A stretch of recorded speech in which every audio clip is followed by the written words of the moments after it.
All right, we're recording, Don. It's all you. Okay, I don't want to talk a whole lot tonight. I'm going to do a lot of questions, but spring is coming up, and spring, this is the time that everybody's going to start getting queen cells. So everybody that's just getting started, they'll throw their hands up, and it's supposed to be a really hard situation to make queens. But I'm going to show you a easy box to make. You can get a good picture. This is made basically out of scrap. It's 8 inches wide, 7 inches high, and the sides is 9 5/8. And I'm going to show you what is inside of it. I've got 3 frames in there, and we normally run 4 or 5.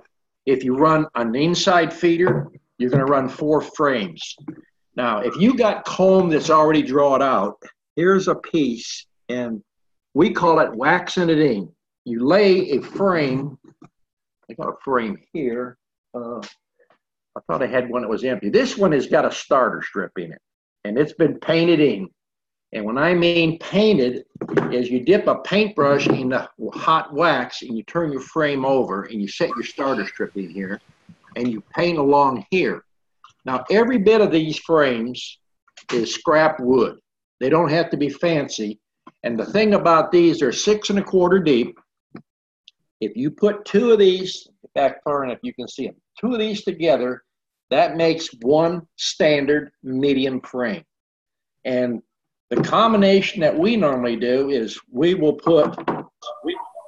have 2 of these that have drawed comb, and you see one has got a little bit of pollen in it, so it gives the bees a good start. We will put one of these starter strips in between 2 of these here. Now, these are just for if you got ripe queen cells. And a ripe queen cell is basically a queen cell that you can cut out that is ready to hatch within 2 to 3 days. All you have to do is cut the cell out. Now, you got to have wood and wax. If you got plastic, you're going to have to either make a 5-frame medium or a 5-frame deep to put it in. That's why we use this. The idea of this idea is you use less bees because the queen has to fly out to mate. And if you use a standard deep box, you're going to lose 2 to 3 pounds of bees, because if the queen gets damaged on return, then you lose a lot of bees. This box here, you basically set it up with a queen cell, put a little bit of honey in there, and you dump a cup of bees. You can even go 2 cups of bees. When the queen flies out and mates, she's going to bring back 1 pound to 2 pounds of bees. Once she starts to lay in this box here, then what you do is transfer the queen into a full-size hive. Now, I didn't bring a lid in, but one thing you can do on these is you can just basically put a piece of plywood over here, a migratory lid. Now, if you don't want to put an inside feeder, the option to that is take a 3/4 hole and drill it in the lid and use a Coke bottle. We was using Powerade bottles, which is 1 inch or 1 1/8 diameter hole. And you just poke a hole in there with your staple gun, or you could take a number 6 finish nail and drive 1 nail hole in the lid. That's your feeder, and you can see it from the outside. That's the easiest, the cheapest way to make queens. And I'm just touching on that because we've got a lot of new beekeepers. You're going to run across queen cells. And we run out of time, so we want to try to give each and every person a little time to ask their question, whether it's very beginning or more advanced to make a living at this. And one thing I want to mention is we have quite a few students. If E has not got all your information and you have bought the stock and you are a student, make sure he's got all your information to put on my webpage as Don's Keepers so you can resell bees. That's an important thing to do. So, all right, let's go to questions now. We got a bunch of questions, I know. Got a bunch of hands up already. Craig is first on deck. Go ahead, Craig. How y'all doing, guys? Mr. Don, last time I talked to you about some queen cells, and you said that they can make double or triple queen cells during the spring. Is that is it good to cut them all out at one, or is it good? Is it achievable to try and cut them out separately? Well, it depends on how many boxes you got and your skill level.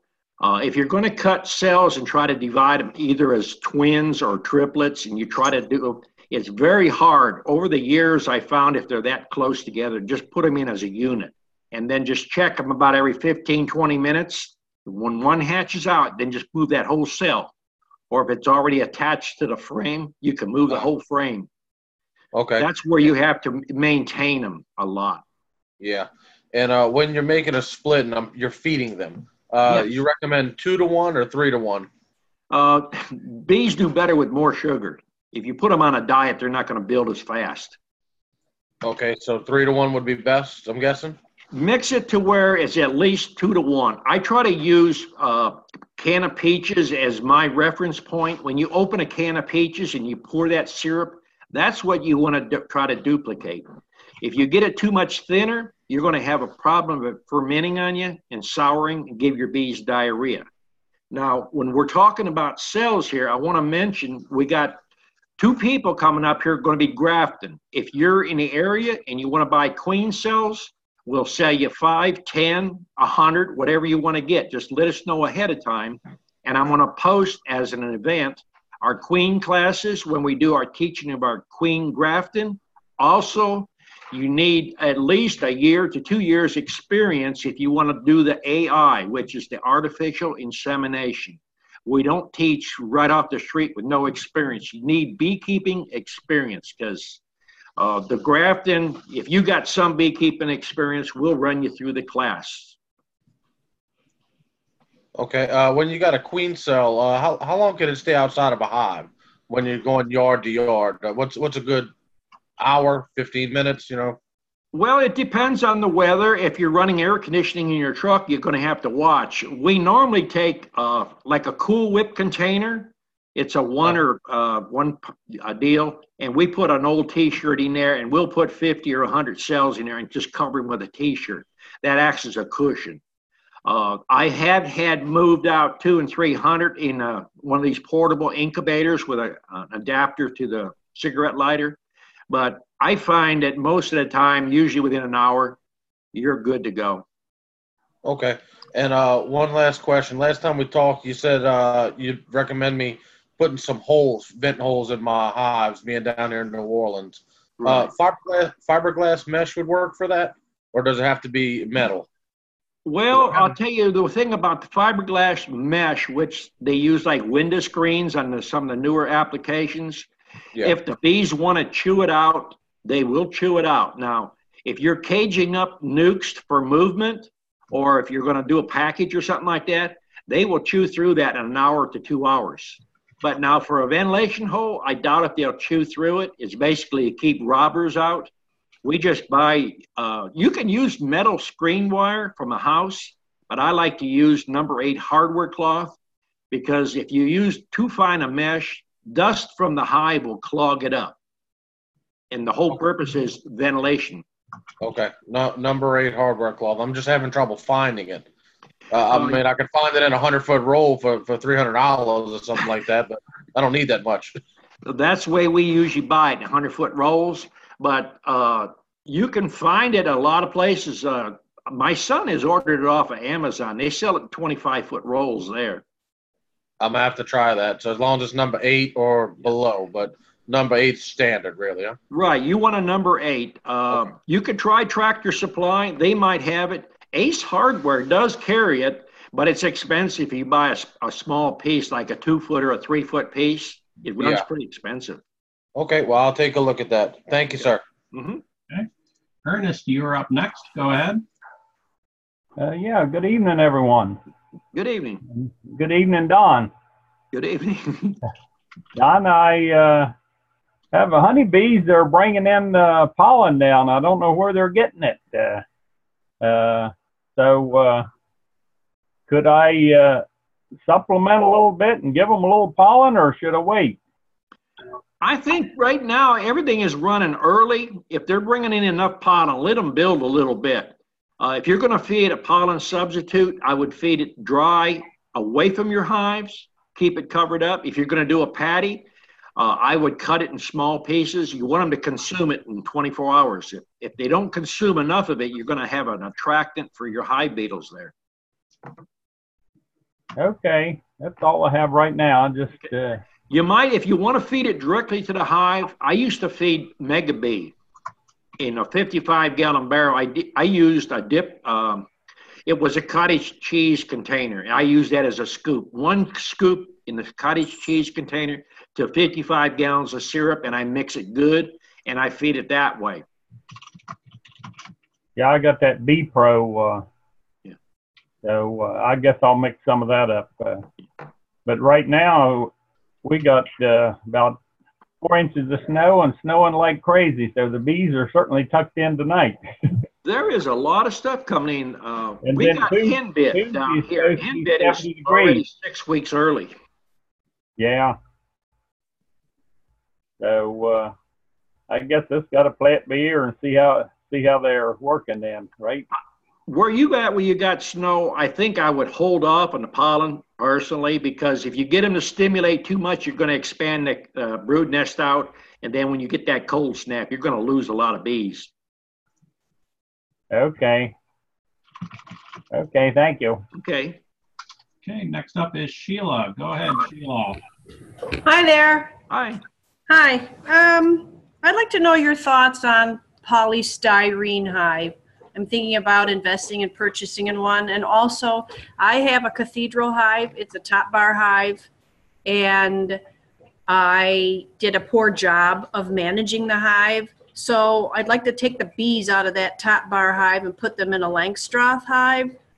How would you suggest I go about doing that? I probably have about 22 pulled frames of wax in that hive, that cathedral hive.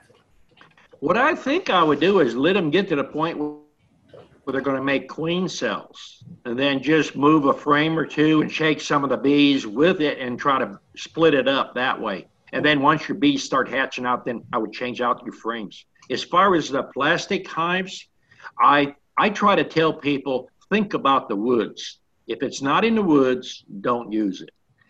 Plastic will cause the hive to sweat and to get moisture in it. And in cold weather, it's going to kill your bees a whole lot faster than anything else. That's why we drill a lot of holes in our hives in the front. We try to drill a hole 1.1 inches under the handhold in each box for ventilation. Plus, we run a hive top feeder on top. It's got 2 holes in it. So with the entrance and all these additional holes, you get adequate ventilation. And if you think there's going to be too much, or the bees think it's too much, they will propolize those holes shut. They know how to regulate that more than we do. But I think you'd be making a mistake personally buying plastic. I had bought some plastic when it first came out. They have plastic lids, plastic everything. Those hives didn't make it the first month going into winter. They just was wet inside. Okay, I guess I'll stay away from it. It gets pretty cold here in Ohio, northeastern Ohio. So you talk me. Well, I'm from there, and I raised bees for a long time in Cuyahoga County and down in Medina County where I went to school. Right. I know the weather. That's why my back is like it is. I listen to a lot of old beekeepers with their 10-frame stuff. Mm-hmm. If you're going to work your hives, I would switch to 8-frame. You can do a standard combination of deeps and mediums. One thing I try to stress to everybody, don't buy shallows. It's total waste of money and time. Because if you do shallows, mediums, and deeps, you've got too many sizes in your bee yard. Mediums you can sell as a nuke, deeps you can sell as a nuke, and the mediums you can make comb honey, you can make strain honey. You know, it's dual purpose. Okay, thank you. Okay. All right, next up is Anthony. Go ahead, Anthony. Hello, everyone. Hello. We do have a lot of new people here, and we should have done this in the beginning. If you want to raise your hand, go down to the bottom of the screen, and you'll see a participants tab.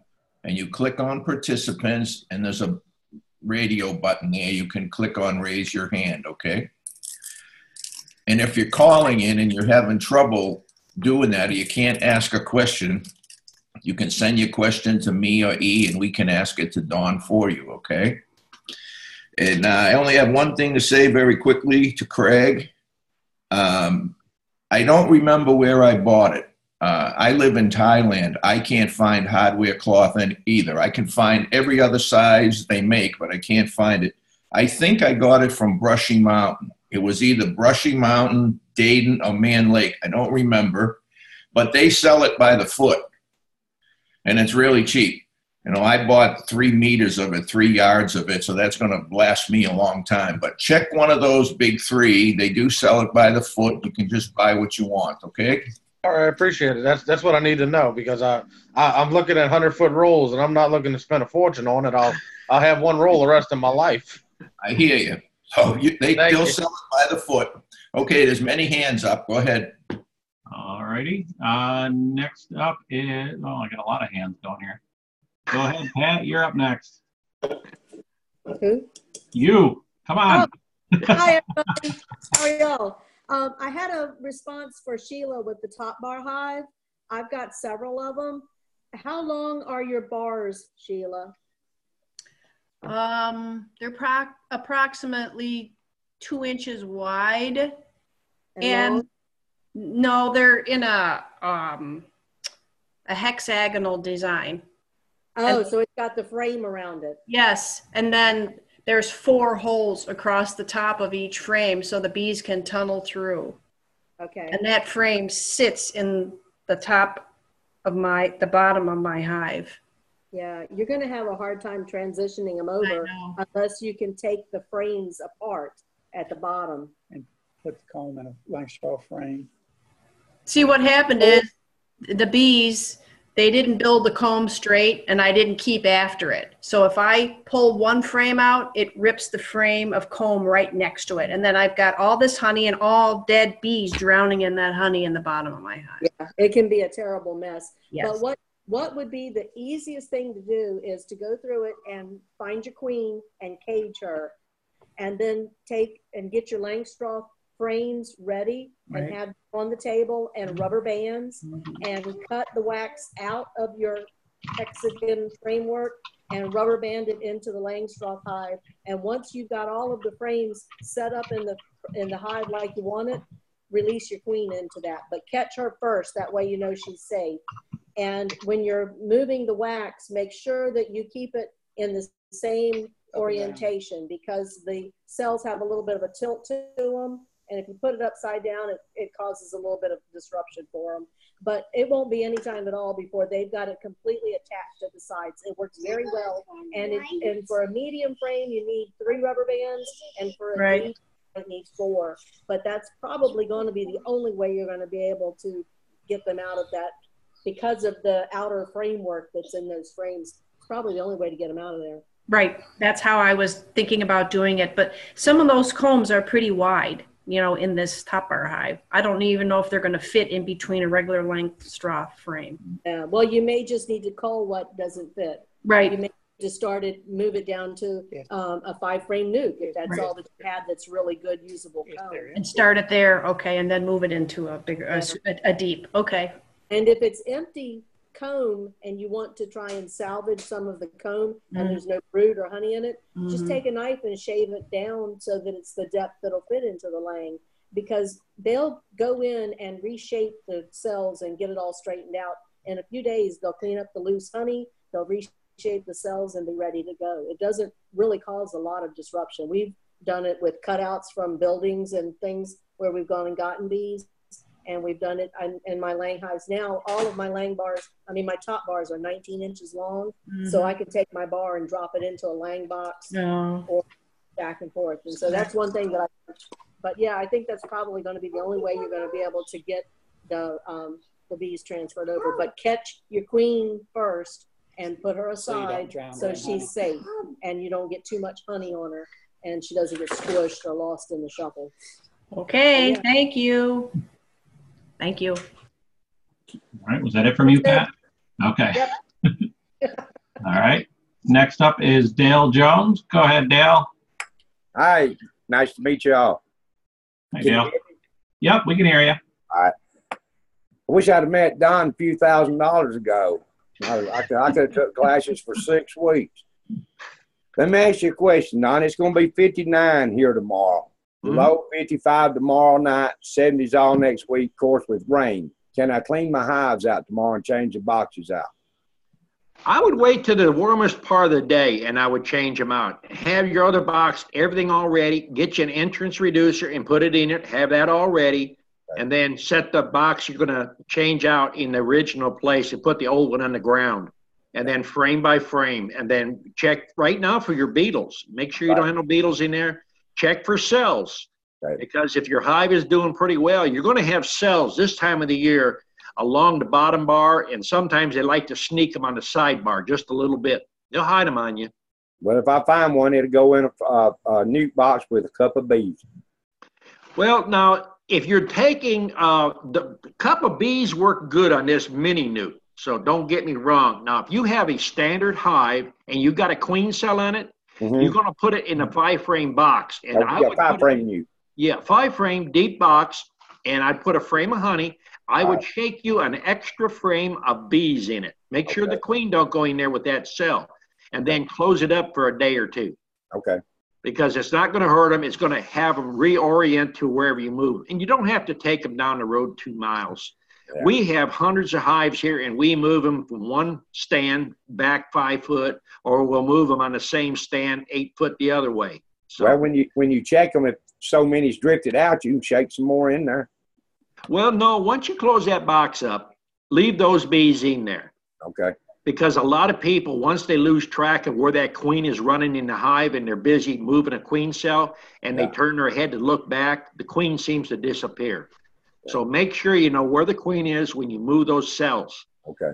Now, if you're running 10-frame hives or 8-frame, look through every frame, because right now it's possible you could have 3 frames that's going to have cells on them. I'm running 10 frames. I'm going to switch to 8. Yeah. Yeah. Appreciate it, Don. Okay. All right. Next up is another newbie. We got Steven. Go ahead, Steven. Hang on. I can't unmute you. Hold on. You got to do it on your end, it looks like.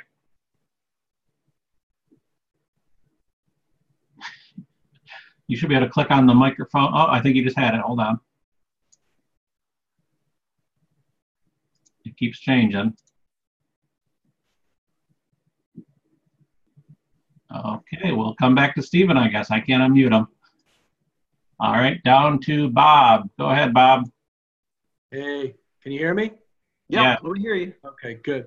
All right, so I just took a bunch of trees down in my yard, and so I'm just organizing the space back there, and I bought some 12x8s and some cinder blocks. Last year, I was running 4 10-frame hives, and I noticed that the one that was near the trees in the shade, it didn't do that well.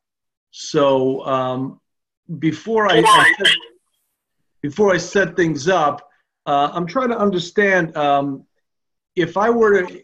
There's multiple questions here actually, because if you start putting rows of maybe five hives on top of that of the 12x8, how much space do you need between one row and the next row? I know some people put the bees facing forward on one row, and then the bees facing the opposite way on the other row. I have never done more than one string of hives, so I'm just not sure the best way to do that. Well, that's going to depend on your comfort zone. Okay. I used to run, like at a 10-foot, I would run one entrance facing one way and the next box facing the opposite way. But when I switched and start using this yard as teaching, it bothers a lot of people to have bees landing on their back. So if you face them all the same way, I run my hives about 5 foot. The rows are about 5 foot. Some are about 7 foot apart. Okay. And some of my rows have 6 hives on, or maybe 8 5-frame nukes. Okay. Your cheapest thing, you mentioned 2x12s. If you got people in the area that do deck rebuilding, a lot of the stringers and stuff, that works good. And if you don't have that, go to Lowe's or Home Depot and buy landscape timbers and put them on a cement block. Try to get your hives at least to where the bottom board is at your kneecap. And don't Right. try to lift more than your chest bone. If you start getting any higher than that, then you're going to start pulling muscle. If you keep all your bottom boards at knee high, they're comfortable to work with one super on. You could probably put 2 supers for some people, and it's comfortable. But you have all the bees facing the same direction, right? They're Right. all going. Yeah. Okay. And as far as your area, I put my bees in a thicket. I mean, there's several students will tell you, I got a thicket out there that people say you shouldn't put bees. There's probably 350 hives there. And we'll run up to 500 here. We're getting ready to set up 200 nukes, in about 3 weeks. Okay. So, there's a lot of misinformation. That's why I'm here, to try to tell you what I'm doing, what will work, and, try to keep it as simple as possible. And if you're going to run multiple hives on a stand, use something to identify the hives with. Color code them, paint the fronts, or put a piece of colored paper or something on them. If they're all pretty, all white, and all the same color, you're going to get the ones on one stand. The end boxes always get the strongest from drifting. Right. Okay. All right, good. Thank you. Okay. Okay, I think we got Stephen up and running again. Go ahead, Stephen. Hey, Don, how are you? Hey. All right. Good. Got a quick question for you. I'm going to get 2 packages. I've been doing these for like 7 years, 8 years. I'm getting 2 packages at the end of March. And once they grow in their nuke, I'll put them into the 8-frame box. And then once they grow some more, I want to put some frames out and then order some queens and then do a split. Is that a good way to do it? Is this your first year going in bees? This is my 7th or 8th year. Oh, okay. If you got experience and the bees are covering, you transfer them into an 8-frame box or a 10-frame box. When they're covering the majority of the frames, then you could probably pull a frame or 2 out and make a split or 2. But you're going to have to close them up if you're doing them in the same yard. Gotcha. So the whole buying a queen from somewhere, is that the good way to go? Instead of trying to make my own queen? Well, if you want to get free swarms, get on a list of different bee clubs. You can get a lot of free bees if you got time to go get them.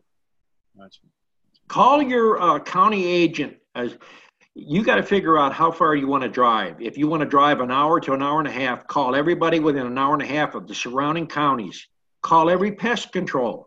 They'll more than gladly call the fire department, your different people around that do insurance work. Those people, they get bees for you free. Charge for your service. I mean, if you go there, you're going to have to get at least $50, $75. If you do a cutout, take an experienced beekeeper with you. Okay.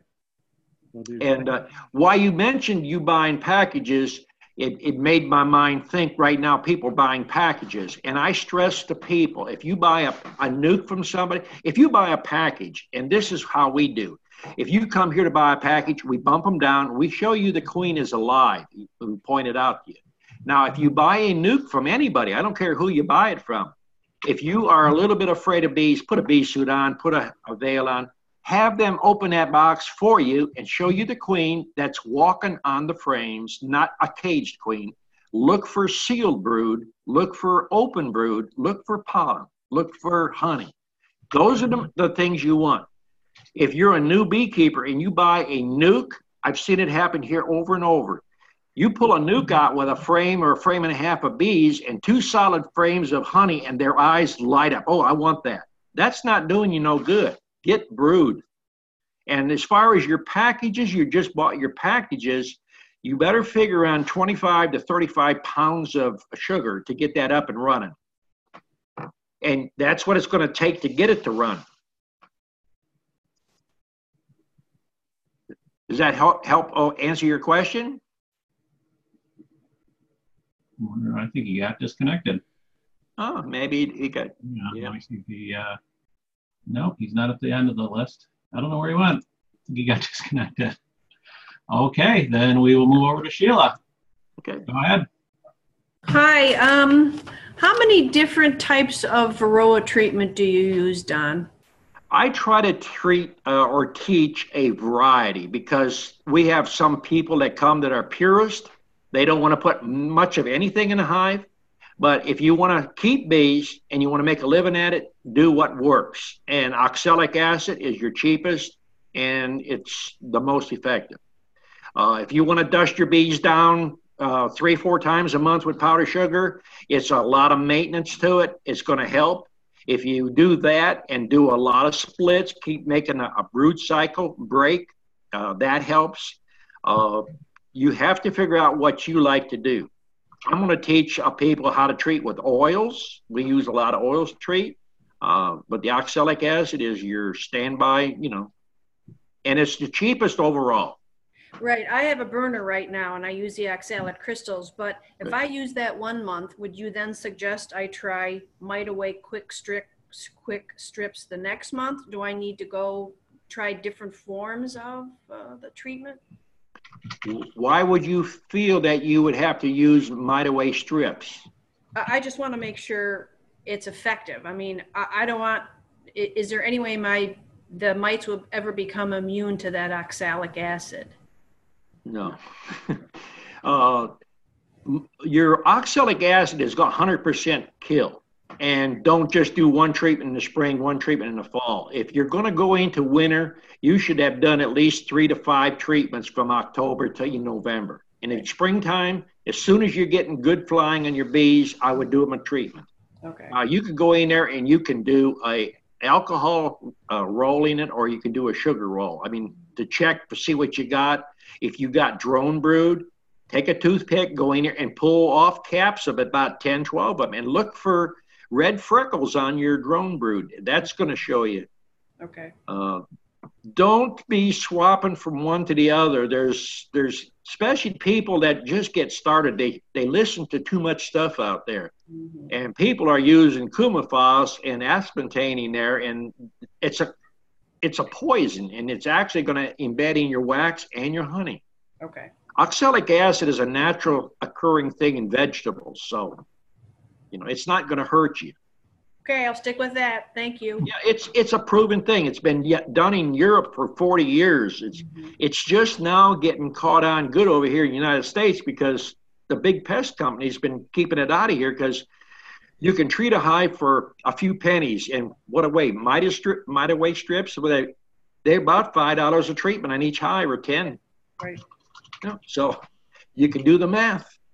Can I ask one more question while I have? Sure. Yeah. My husband and I are thinking of moving down south. How would you go about moving? I have only 3 hives right now. So how would you move 3 hives if my husband and I have a 12-hour drive ahead of us? I moved from Ohio to the Florida line, and I moved some hives in the back of a rider truck. Mm-hmm. As long as they have ventilation, they're not going to starve. Okay. They're good in there. We've shipped nukes that took 8 to 12 days to get to the location because of the way they shipped them. As long as there's honey in there and the comb is older comb, it's not fresh comb with a lot of honey, that's where you get your breakage. But if it's older enough comb and it's sturdy or it's wired, you can move from one state clear down the other. Okay. Thank you. That's not a problem moving them. Okay. Thank you. Next up is Anthony. Go ahead, Anthony. Yeah, Craig, I did the legwork for you. It's Brushy Mountain, $3 a foot, but it's 36 inches wide when you buy the 1 foot, so you can get whatever you need, all right? Brushy Mountain, click on the little magnifying glass to search, type in hardware cloth, it'll take you right to it. Thank you, sir. Appreciate it. No worries. Okay, next. Okay. Next up is Ernest. Go ahead, Ernest. Yes, I went in my hives the other day and all 28 of them is living. And my question is, which is the most critical time of winter for your beehive? Well, if you get anxious and you start feeding too much sugar water and you get a cold spell, that's going to be the thing. But if you're going to feed them on the light side. Do it 2 to 1, but don't put a lot out there. Let them consume it out, in 4 to 6 hours. The moisture is what's going to be your problem going into springtime. Well, I've got fondant on them right now, but I just wanted to wonder. Well, if you got fondant on them, I wouldn't worry about feeding them. If you got that many hives and they're that shape there, I wouldn't even worry about it. Just be patient. You got spring fever. Okay. Okay, thank you. Okay. Joe May, go ahead. Yeah, Sheila, going back to your question on oxalic acid and the bromide treatments, Randy Oliver was a big proponent that they was going to get resistant to oxalic acid.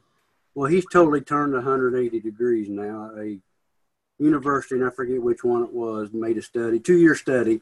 They treated every week with oxalic acid for 48 months. And it showed no signs of resistance. So he's been a big turnaround on that. And I treat mine 3 weekends in a row in 1st April here. That's where I can do it. I treat monthly and then 3 times late in the fall.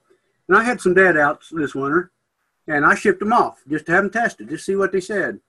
I had 0 mites. They could not find a mite on the bees. So very efficient. That's all I got to say. Okay. Now, the oxalic acid is going to be, if you're going to make money at this, that's going to be your way to do it.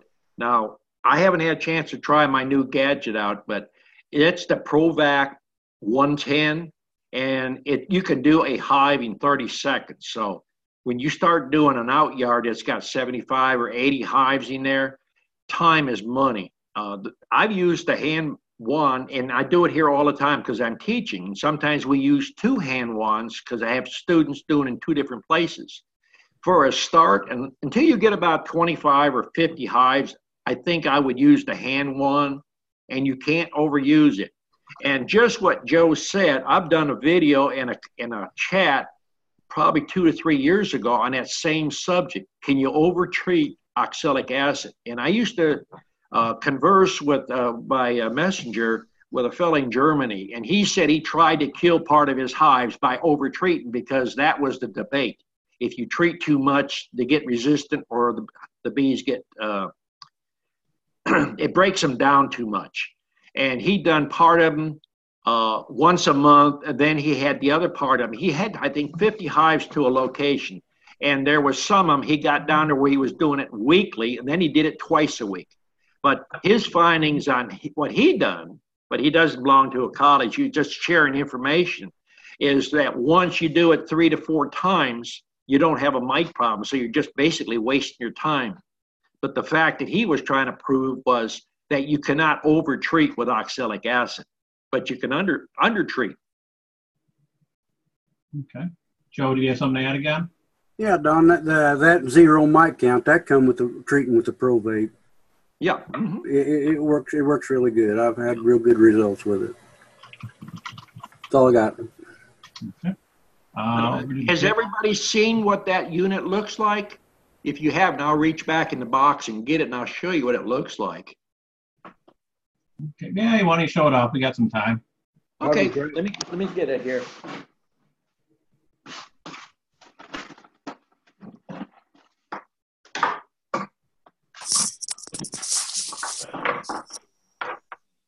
This is the unit, and this top comes off. If you got a bunch of hives, which we got quite a few, there's a little 1/4-inch hole here, and you stand behind the hive, and this is drilled out in the bottom board, just about that 1 3/4 piece. It's a 1/4-inch hole. You put your acid in this little cup here. And if you're going to do a lot of hives, my suggestion, this unit comes with 2 of these caps, and it comes with a measure. I would get 2 or 3 extra caps, and then you could set this cap on top of each hive, or if you have a friend helping you, you could go along and he could put the acid in there, and all you do is put this over here and just tip it over like this. You tap it down and stick it in, and it's got a digital readout on the back side. It tells you the temperature, when it's done, and everything. It's really fast. This is probably the best unit come out. There's one bigger unit than this. I've seen it advertised. It's about $4,000. This I wouldn't invest in unless you've got a bunch of hives. It's a time saver is what it is. Oxalic acid is the way to go, though. Okay. And that unit is about, I would say it's about 2 pounds. It's not a lightweight. It's good made unit. Do you know how much they were charging for those, Don? I think they're right, a little under 500, 488, I think. I believe, because I've told other people that I've done a couple things on bee clubs with this. If you tell that manufacturer that you seen it from me and I was showing you, you're a student, he gave one $180 off on the unit. But I don't know if he's going to do it everybody. Just tell him that I told you about it and you're a student and you might get a little discount. The worst he could say is no. All right. Okay, next up is Craig. Go ahead, Craig. Y'all keep talking about all the mites. I've never treated for mites, and I've never seen one down here where I'm at in New Orleans. I don't know how prevalent they are, if different people have different problems, you know, in different parts of the country. But I've never treated for a mite. I've never seen them. You know, do you have big problems with them in Georgia, Mr. Don? Well, we do treatments on a regular basis. So the biggest thing you have, if you don't have a lot of mites, then you might be in an area where you don't get a lot of traffic as far as highway traffic. If you're in an area where the highway and they're moving a lot of bees, you could get one day you have zero. The next day you go out and you got thousands. They flying out of the hives. What I do have a problem with is small hive beetle a lot more though. Yeah. But the question I had was when you're measuring your sugar water, how do you yourself measure it for 2 to 1, 3 to 1? I try to do at least a 2 to 1, and we mix up in 55-gallon barrels, and we switched over right now to 300-gallon totes. So we have a pump. It's an on-demand pump.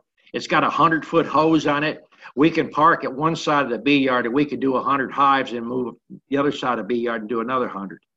What I'm saying is when you mix it, you mix 2 to 1 or 3 to 1, just say in a 5-gallon bucket or so, or a 55-gallon drum. How do you say, well, what's 2 to 1, what's 3 to 1? How would you measure that? Well, we store our sugar in 55-gallon barrels. So we dip it out or scoop it out with a shovel, and we put in on that barrel down there, I think we put in 4 or 5 5-gallon buckets of sugar dry. And then we turn the motor on and start agitating, and we add water to it. We try to get it to the consistency of peach syrup. It just depends, too, how much is left in the bottom of the barrel before, you start mixing again. Because sometimes there's 4 inches or 5 inches in the bottom of the barrel. Yeah, that didn't go in. So if you were mixing in a 5-gallon bucket, you'd say put what, maybe 3/4 of a 5-gallon bucket of sugar and add water, or what? I would say I would start with at least 3/4. A minimum of, if you don't do at least a half a bucket of sugar, you're going to feed mostly water.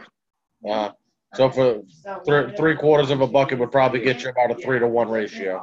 Yeah, you want to make sure it's mixed. And you can get one of those 5-gallon paint mixers with electric drill. That'll mix it up good. That's what I do. I use my cordless drill and a paint mixer. If you want to mix up a bunch, I don't know if you've listened to other chats, but I mentioned get you a plastic barrel, or we use a metal barrel and a plastic. Get you an old trawling molar. You can buy them at a yard sale next to nothing. Stick it down in there and turn it on and mix up your sugar water. When you get done, pull that trolling motor out, stick it in a 5-gallon bucket of water, rinse it. It saves a lot of that, handwork. Yeah. And how long will that sugar water keep, in a 55-gallon drum or so if I wanted to mix a nice little bit at a time? Well, you mean from spoiling? Yes. If you're mixing it thick enough, it won't spoil. We mix up sugar for our cans, and we keep some from 1 year to the next. If you mix it too thin, it's going to ferment. Now, if you want to bypass the fermentation, you can put a little bleach in there. We put a cup to 2 cups in 300 gallons of syrup. A cup or 2 cups of bleach? Yeah. Yeah, so it's barely anything.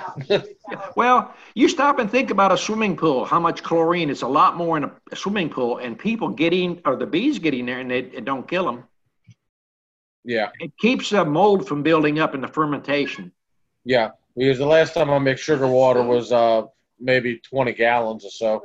Yeah. And keeping it out, I don't want to say in the heat, but in the container it wasn't refrigerated. Right. I ended up opening it up and I had mold in there. That sounds like it's mixing too much water in it. Okay. But either that or are you using river water? Oh no, just regular hose water. Oh, okay. Yeah. Okay. Thank you, sir. Okay. All right. Anthony. Yeah, Craig, if you can look online or ask the question in the group, because there's people that have figured out the exact weight of the dry weight of the sugar to the water ratio, and then there's you know what I'm saying? If you want to get closer to what's the ratio, ask the question or look online, because people have figured it out. I've seen it. I just don't remember what it is. Yeah, I'm not that smart. I'll just add it. Okay. Okay. You got to do what works for you. That's the easiest way. Well, no. That's it. I'll look it up. Yeah, that's what I need to know. I want to know whether I'm mixing 2-to-1 or 3-to-1. You know, in order to know and not just wing it. That's all. Yeah. Yeah, just ask the question. Somebody will tell you how much sugar in water, and you'll get 2-to-1 or 3-to-1 or 1-to-1. Okay, thank you. Okay, man, no worries. Go ahead, E. All right, Joe May. Yeah, Don, back to that probate. When you turn that lid, it got it sitting on top of your hive, when you turn that machine up and click it, yeah, leave that turned upside down, because you can't dump that in there. It'll blow out in your face, and it'll be empty before you can put it in the hole. You have click to set this like this, put the acid in. This sits on top of the hive. Yeah, then right. Turn your unit over like this and push down on it. Now leave it like that. Stick it in the hive upside down. Yeah, then turn it, yeah. Then turn it, because in 6 seconds, it'll blow out in your face. It'll be all over you. Yeah. And the question for the sugar guy, it's 2-to-1, it takes 16 pounds of sugar to a gallon of water. And the volume and the weight of sugar is the same, because a 5-gallon bucket of dry sugar weighs 43 pounds. A 5-gallon bucket of water weighs 40. So you can measure it volume or weight. It's so close it doesn't matter. Gotcha. You know, when you're mixing your sugar water, there's many people that in the springtime they'll feed a 1-to-1. They're trying to draw wax. They're trying to get a little stimulation. We are trying to make bees, so we are doing things probably a little different than a lot of people. I believe in feeding bees. The more sugar you put in, the more bees they make. So I'm in the business to sell bees. I don't worry about honey. In fact, I've got buckets I'm feeding back first thing in the spring. To me, honey makes more bees. Plus, you got the original Flow Hive. We've all seen that video. Yeah. All right, Dale Jones, go ahead. Ask me again. When I do them hives tomorrow, I'm quite sure that I left too much honey in this past winter on the side of safety. How many? I'd like to take some of that out to use for my splits. Right. How many would you put back in the hive this time of year? I'm in Mississippi, right over west from you. Well, you want to make a lot of honey, or you want to make bees? I want to make bees. That's why I want to get that honey out if I can. Well, if you put frames back in there, pull the honey out and use it for splits. Okay. You know, I would leave some honey in there because you're still going to get some cool weather yet. Right. But now I do a lot of things a lot different. We took a lot of hives that we had where bees had full super honey, and the bees either died or had left, and they had honey in the brood chamber. I cut it all out, and I mixed it up in a big pot, and I melted it down. And I poured it into I poured it through a screen, and that gets the cocoons out. And I left the wax on top of the honey. And I started my kettle out with about not even a quart of water. So I didn't want to dilute the honey down. If you had uncapped honey and you try to do that process, it ferments. But if it starts to ferment and you do the process that I'm talking about, and bring it up to a boil, it'll boil out all that alcohol and it won't ferment anymore. It'll be a little bit thinner, but you can feed it as bee feed. It's not going to taste as good as it comes out of the hive because it's going to have a caramelized taste to it. Because, you know, there's a lot of people that have a lot of dead outs with a lot of honey and partially capped and partially uncapped. Right. Unless you've got a package of bees to throw on top of them, once the weather starts to warm up, it'll start to ferment or you'll have a yellow jacket problem. Okay. Would you put them in the freezer till you needed them? Well, my wife wouldn't have that many freezers in the house, you know. My carport right now, we got about 40 hives in there that's full of honey. Oh. See, we brought in about 4 different or 5 different yards, and we pick up half a dozen here and half a dozen there, so I have to maintain them here. Yeah. Okay. Thank you. Okay. Chris Bell, you had a question for Don about essential oils? Yeah, I was wondering, when do you start adding the essential oils to your feed, Don? If you want to build up, I got a brood builder recipe that I use, was basically is wintergreen, spearmint, a tiny little bit of wintergreen or lemongrass. Don't get carried away with lemongrass, because if you put too much in your feed, you're going to cause a robbing problem. But it causes the bees to really pull that syrup down. Now, I'm still feeding now. I'm in North Alabama, just almost the same latitude as you are. How big batches are you mixing? I mix it in 3-gallon batches. Basically, Okay. I mix Are up you to mixing a gallon. concentrate like I did in one of my videos?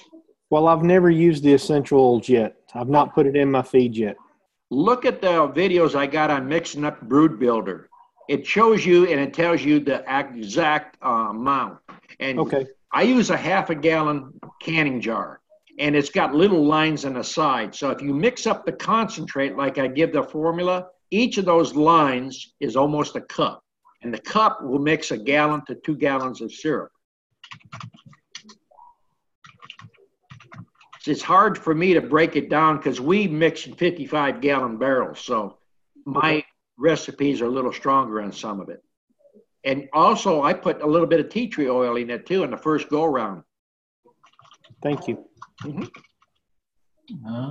We are caught up. Oh, Craig has a question again. Go ahead, Craig.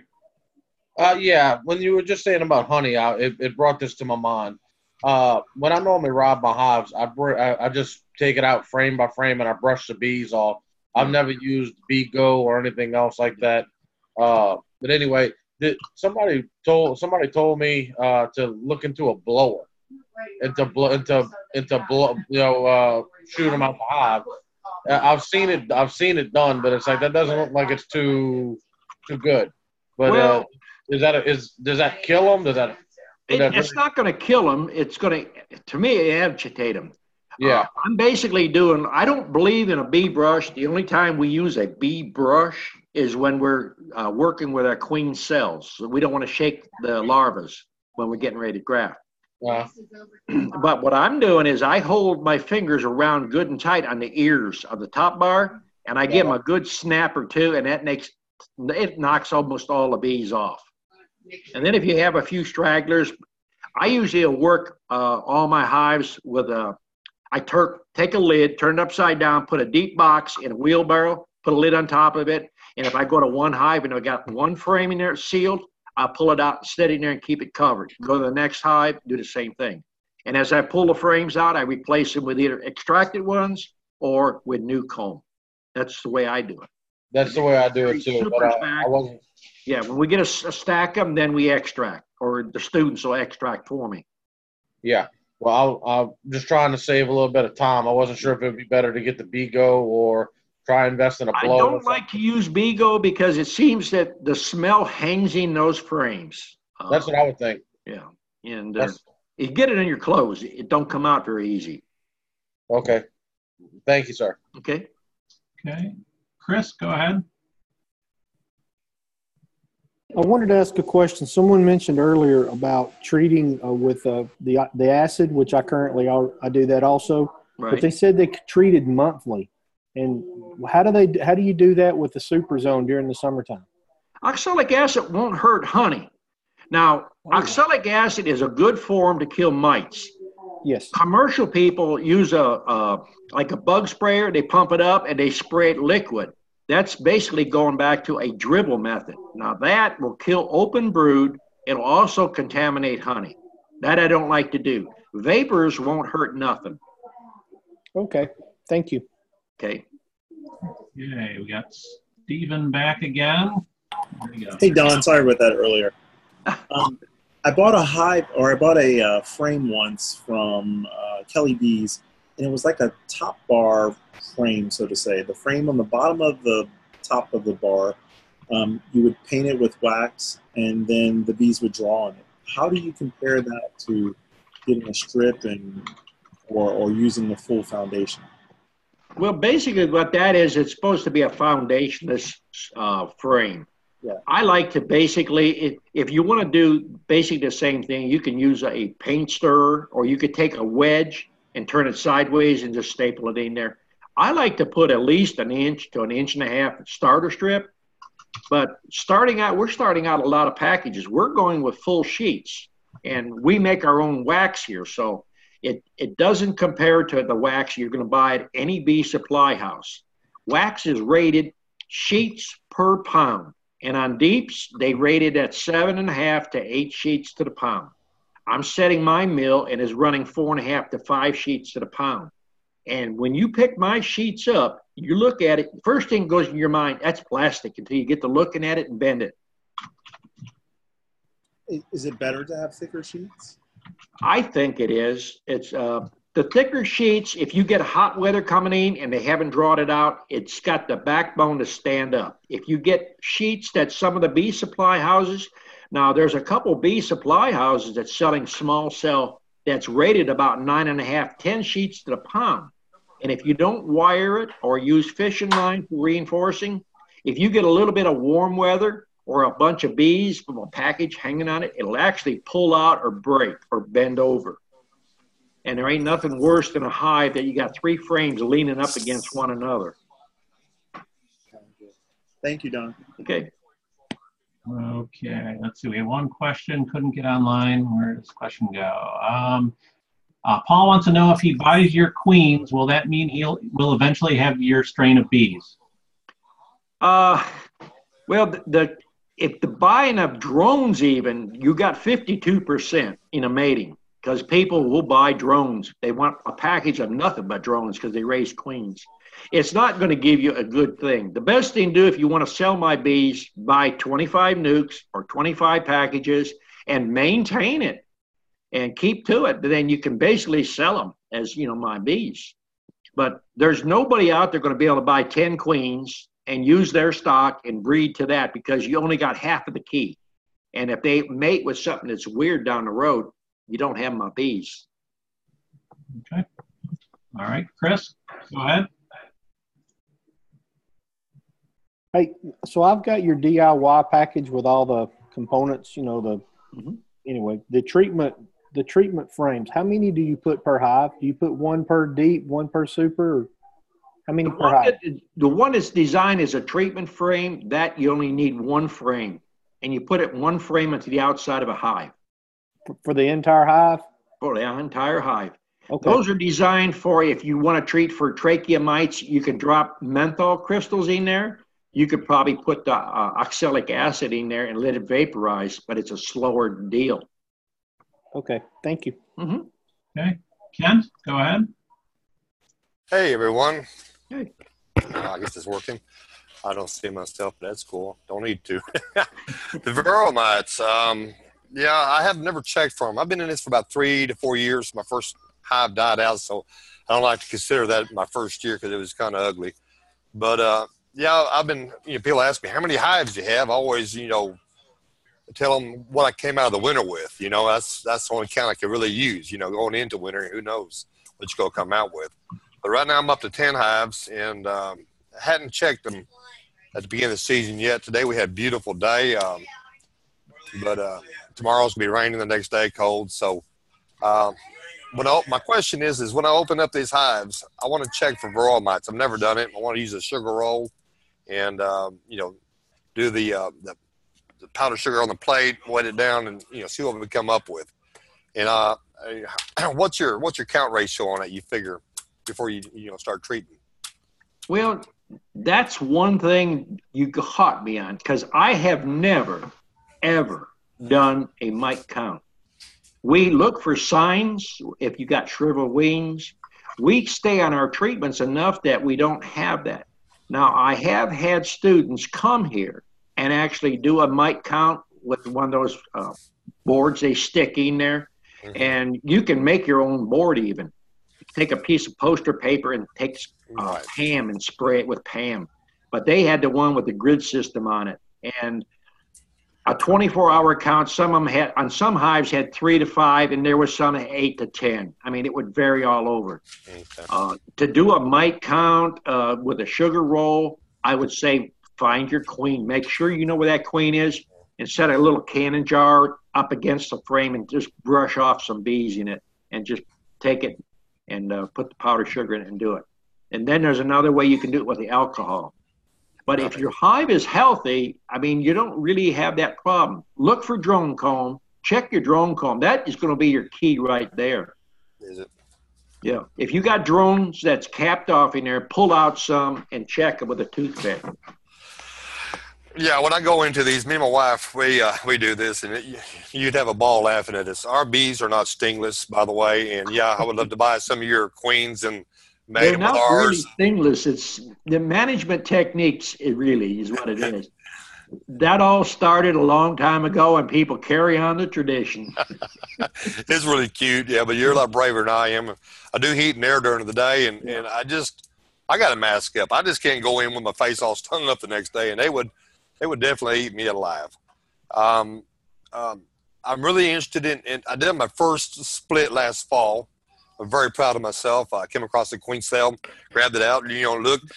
I feel like I'm always in too big a hurry when I get into a hive. I want to get in and get out. My wife is like, there's the queen. She gets spotted a mile away. And seemed like we had a bad year last year for queens. It seemed like, but listen, reading some of my groups around here, it seemed like everybody was having trouble with queens. So it was weather, and the way the weather was, the pest, your predators, I think, was outnumbering, your flights and stuff. And the way things are going this year, we have so much wet weather, and it's been drizzling and just nasty, and the weather's too warm. I've got a feeling we're going to have a long, hot, dry summer, which, you're just going to have to feed more. And you'll probably get a really good flow in the spring, and then it's going to taper off to nothing. It's just going to drop off to nothing. I'm having a hard time with feeders. At Orscheln's or Tractor Supply, they had this beautiful chicken feeder, and I've tried putting different wires and mesh and rocks and things in the bottom of this. The first time I made a mistake, I didn't make a screen for the little hole coming out, and the bees fit in there perfectly. Yep. And about 3-4 pounds of dead bees later, and I don't want to kill one. Putting the lid on, me and my wife, it's just, everybody was been there, And so, it was just heartbreaking.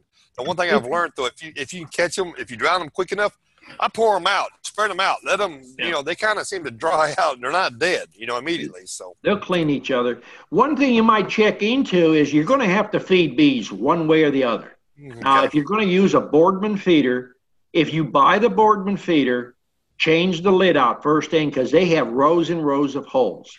Just put a regular canning lid on a canning jar and stick it in there and shoot a staple through it with like a T50 staple gun and pull the staples out. That's more than enough. Okay. Now, the best feeder out there is one of the ones we've been designed is the Hive Top feeder. You won't get any. I've been wanting to do that. Yeah. There's pictures of it on the internet. You can look at it. You can download the plans. The last one that we put up, anybody with any kind of skills at all, it's all 90-degree cuts. The previous one was a little difficult. It was with milk jugs and a 23 or 22.5-degree angle. So my son come up with that last one. You could basically, with a hand saw and a couple C-clamps and a board, you could basically make that feeder. And you go down and buy a shoebox. I mean, the shoe boxes at Dollar General, they're 80, 90 cents a piece. We buy them several hundred at a time. We use them a lot on our out yards because they hold 1.5 gallons. The milk jugs, we still use them in this yard because there's 2 of them in an 8-frame feeder, and they hold about a quart. The downside of them is you have to fill them more often. The upside is they're free. I mean, you got your labor in it. Right. Well, just mess with 10 hives, but the cost. I have never made my own hive yet. I've got skills, and I just hadn't broke down to do it. Finger joints at the end, or rabbet, ship, or just. I'm glad you said they're not finger joints; they're box joints. Box joints. we've done away with that many years ago, and we've been using rabbet joints, which it's like a drawer front. It's a 3/4 rabbet around 3 sides. And that way you can nail or you can staple from 2 sides on that. Your box joint, you have more surface area exposed to weather. And the bottom 3 box joints rot out really fast. I mean, that's the downside of it. They might look pretty, but for long lasting, you know, they're not. Okay. Thank you. Okay, looks like we have time for one more question. Our friend in Serbia over there, Bobbin, go ahead. Hello. Hello. Don, what do you think about drone frames? You know what I mean. The frame partition on 2 or 4 part and to using in controller Varroa might. I don't quite know what you're referring to. I think he's talking about the drone frames that you then pull them out and freeze them. The green frames. Is that what you're talking about? The green ones? No, no. I mean on usually long shot frames, but part on the with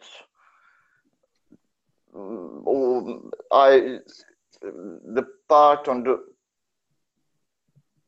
half and only put in Hive and be built natural combs, drone combs, actually.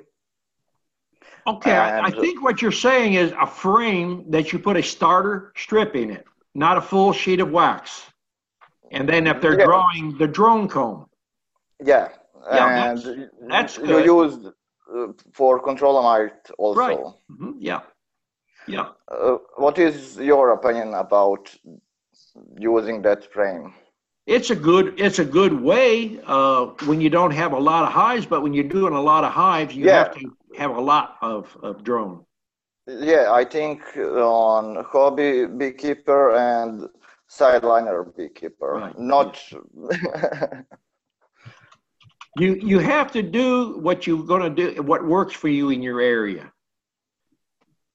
Now we're starting to produce a lot more queens in this yard, and this will be the first yard that we actually add a green frame, which is a drone frame. We put 1 frame in every 8 frame hive because we're knocking out too many drones. And if you're mating a lot of queens, you can do 25 to 40 drones per queen. You do 1,000 queens a week, that's 40,000 drones that's dead. So you have to saturate your area more. Yeah. I don't have any questions. Okay. I hope that helps. Okay. Then I think that calls it for tonight. If there's no more questions then we'll call it and we'll see everyone in 2 weeks. Thank you, Don. Thanks, everyone. Appreciate everybody showing up. Tell your friends. We'll see you next 2 weeks. Thank you. Good night.